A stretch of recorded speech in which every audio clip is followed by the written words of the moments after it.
Hi everyone, my name is Amber and I am from Southern Lehigh Public Library. This year for National Library Week, I wanted to tell you one of my favorite stories from childhood. So I am half Native American, and growing up in the Canadian Pacific Northwest, I got to hear lots of wonderful traditional stories from my family and my teachers. And the book that we're going to read today, Raven, a trickster story from the Pacific Northwest, is an interpretation of one of my favorite legends about how Raven brought light to the people. Raven, a trickster tale from the Pacific Northwest. For Trevor, Aaron, and Caitlin. I always think it's important to read the dedication. What if somebody dedicated a book to you and nobody ever read it? Raven came. All the world was in darkness. The sky above was in darkness. The waters below were in darkness. Men and women lived in the dark and cold. Raven was sad for them. He said, I will search for light.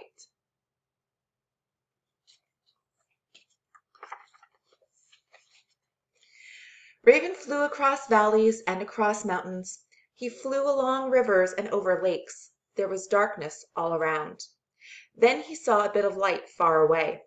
He flew and came closer to the light. The light was at the edge of the water.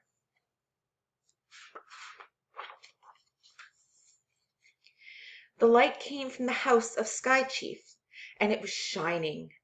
Raven perched high in a pine tree on the shore. Raven watched.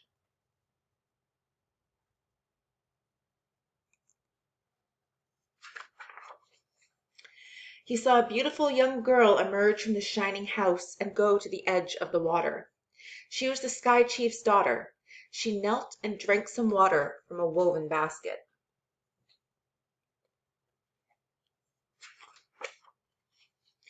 Raven changed himself into a pine needle.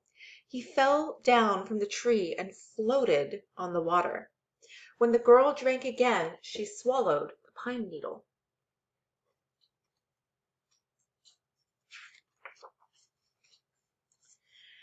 After a time, the girl gave birth to a child. The child was small and dark with shiny black hair and tiny black eyes. Who do you think the child was? It was Raven. Raven had been reborn as a boy child. The Sky Chief was delighted with his daughter's child. He called him grandchild. He played with the boy and carved toys for him. He invited the elders to come and see the curious, wonderful child.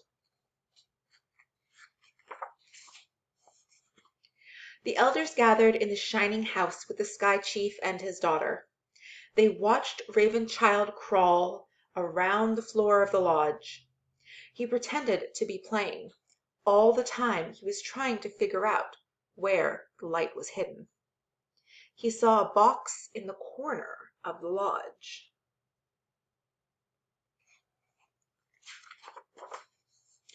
The box was large. It was carved and painted with many colors.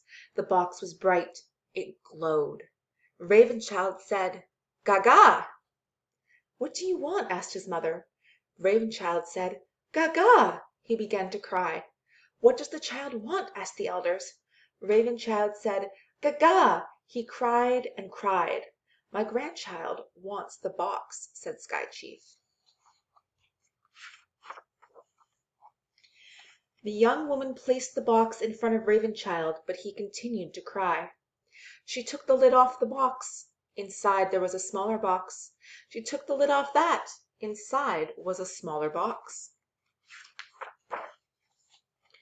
His mother took the lid off that box, and light poured out of it. Light flooded the room. Inside the box was a shining ball, blazing with light. What do you think the ball was? It was the sun. Give him the ball, said Sky Chief. His mother gave Ravenchild the ball. Ravenchild stopped crying. He began to play with it. He rolled it around the floor of the lodge. Gaga! Then he changed into a bird. Ha ha! Then he became Raven once again. Caw-caw! Sky Chief, his daughter, and the elders looked on in amazement.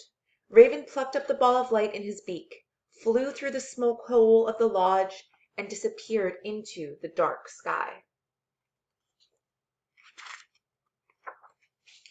Raven flew over the valleys and the mountains. He flew along the rivers and across the lakes. Raven threw the sun high in the sky, and it stayed there. This is how Raven stole the sun and gave it to all the people.